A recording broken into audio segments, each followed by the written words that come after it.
নমস্কার বন্ধুরা, সবাই কেমন আছে? আশা করি সবাই ভালো আছে। সবাইকে জানাই শুভরাত্রি। সুন্দরবনের সুন্দর ব্লগ অ্যান্ড কুকিংয়ে সবাইকে স্বাগত। আবার একটা রেসিপি নিয়ে চলে এলাম। আজকে তোমাদের দাদাভাই এনেছে বোয়াল মাছ। আমি কিভাবে শর্টে রান্না করি বোয়াল মাছ, বাঙালি আলু দিয়ে খাবে, যাই হোক আলু দিয়ে বোয়াল মাছটাকে আমি একদম লাল লাল ঝাল ঝাল বানাবো, পাতলা ঝোল। তো পুরো ভিডিওটা দেখার অনুরোধ রইল, আশা করি খুব ভালো লাগবে। সবাই কিন্তু পুরো ভিডিওটা দেখবে। একদম রাতেরবেলা, এখন বাজে 9:30 বাজতে যায়। আমি একদম বোয়াল মাছ এনেছি, এইসব বড় দেখো,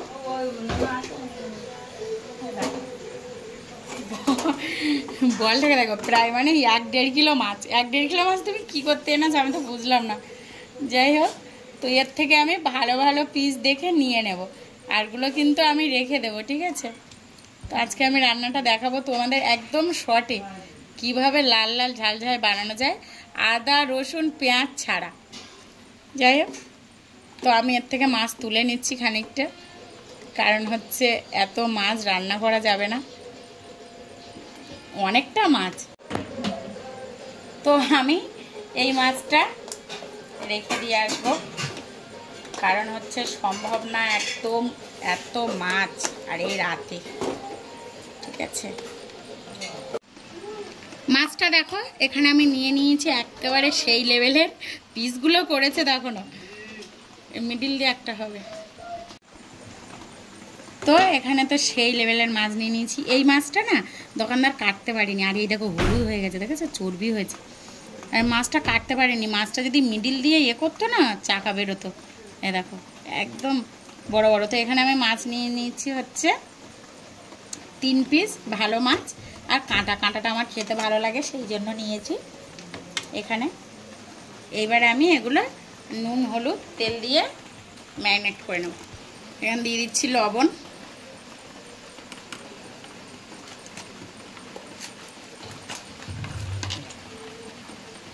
হলুদ গুঁড়োটা একটু বেশি করে দিতে হবে। এবার একটু তেল দিয়ে মাখতে হবে, কারণ যাতে মাছটা না ফাটে, তাই একটু বেশি করেই তেলটা দিয়েছি। এবার কিন্তু ভালো করে মাখিয়ে নিতে হবে, একদম মাছটাকে সুন্দরভাবে ম্যারিনেট করে রাখতে হবে, একদম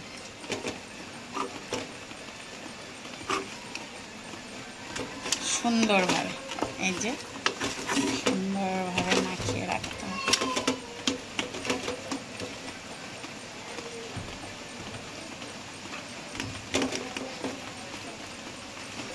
মাছটা এখানে ম্যারিনেট করা থাক, কারণ আমি উনানে রান্না করব, সেই জন্য একেবারে রেডি করে নিয়ে বসবো। আমি এবার একেবারে আলুটা কেটে নেব। বাঙালির ঐতিহ্য হচ্ছে আলু। এখানে আমার ম্যারিনেট করা হয়ে গেছে, এবার আমি এটাকে চাপা দিয়ে দিচ্ছি। আলুটা আমার কাটা কমপ্লিট। দেখো আলুটা কিন্তু এরকম লম্বা লম্বা করে কেটে নিতে হবে, লম্বা লম্বা করে কেটেছি। যাদের বড় আলু সেইটা ভালো হয়, আমার ছোট আলু তো সেই জন্য এরকম, এই যে এরকম লম্বা লম্বা করে পিস করতে হবে। অনেক রাত হয়ে গেছে, আমার মা এখন আমার কোলে উঠে এসেছে। টাটা করে দেবো,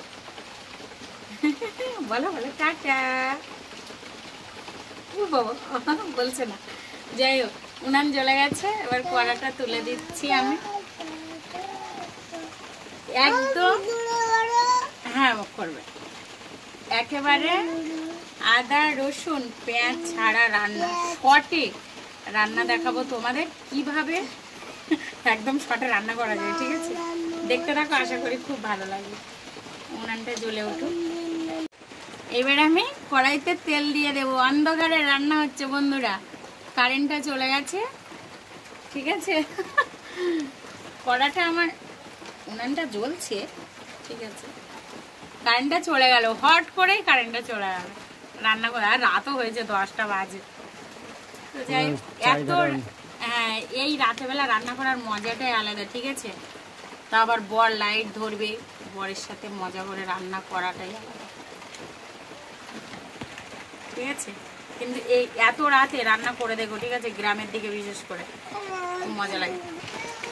এদিকে আবার বৃষ্টিটাও হচ্ছে, কন্টিনিউ বৃষ্টি হচ্ছে, ওই জন্য কারেন্টটা চলে গেল আর রান্না হচ্ছে অন্ধকারে।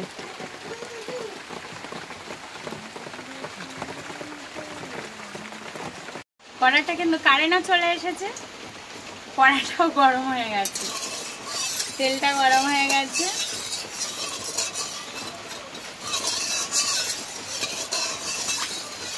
সুন্দর করে আমি তেলটা একটু গায়ে লাগিয়ে নিলাম। কড়াটা একদম এইবার উনানটা জ্বলে উঠবে সুন্দরভাবে। আর যেটা বড় কথা সেটা হলো মাছটা দেওয়া হবে খাঁটি। আচ্ছা, এক এক করে আমি মাছগুলো দিয়ে দিচ্ছি সুন্দরভাবে। আগে এই তিনটেই থাক, তাই তো? একটা জিনিস যেটা হচ্ছে এমার্জেন্সি তোমাকে নিতেই হবে, সেটা হলো একটা বড় সাইজের টমেটো। আমার তরকারি অল্প, তাই আমি ছোটো সাইজের একটা টমেটো নিয়েছি। টমেটোটা মাছ নিতেই হবে। কারণটা হচ্ছে যেখানে কোনো মশলা পড়বে না, মানে আদা রসুন পেঁয়াজ পড়বে না, তাছাড়া সব পড়বে, তো সেই কারণে টমেটোটা খুব প্রয়োজন। টমেটো নিয়ে নিয়েছি।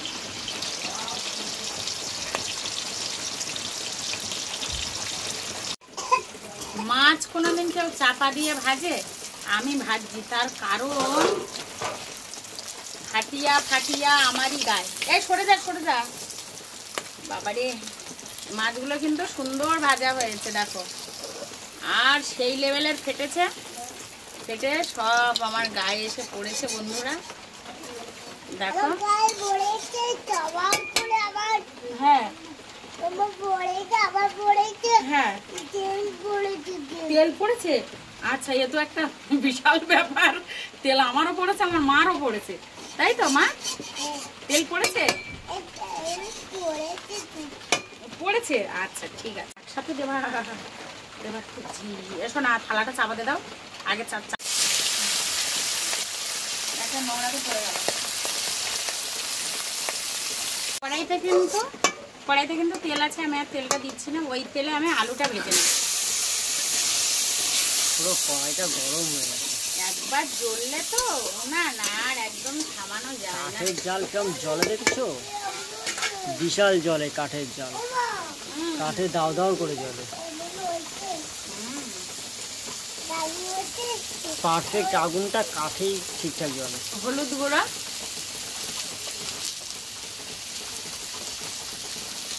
সামান্য পরিমাণ লবণ। এবার আমি আলুটা ভেজে নেব। আলুটা ভেজে নিতে হবে। এখানে কিন্তু 50% ভাজা হয়ে যাবে,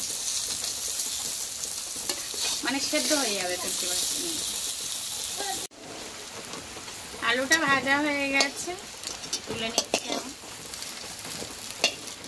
এইবার রান্না একদম ইজি, শুধু মাছ আর আলুটা ভেজে নিতে পারলে কোনো মশলা এর মধ্যে মানে আদা রসুন পেঁয়াজ পড়বে না, তো একদম ইজি রান্না। তেলটা একটু বেশি করে দিয়ে দিলাম। এবার ওই তেলে আমি তেজপাতা, শুকনো লঙ্কা আর দিয়ে দেব গোটা গরম মশলা, দিয়ে একটু নেড়ে দিয়ে দেবো হচ্ছে টমেটো কুচি। যে টমেটোটা আমি কুচি করে রেখেছিলাম, এটা আপনারা চাইলে পেস্ট করে দিতে পারেন, মানে বেটে। আমি কিন্তু কুচিয়ে দিয়েছি। এবার দিয়ে দেব লবণ, হলুদ গুঁড়ো,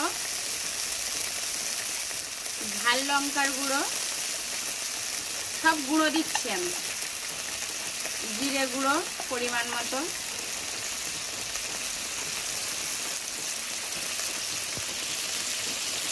ধনে গুঁড়ো। এইবার মশলাটাকে সুন্দরভাবে তেল ছাড়া অবধি কষতে হবে।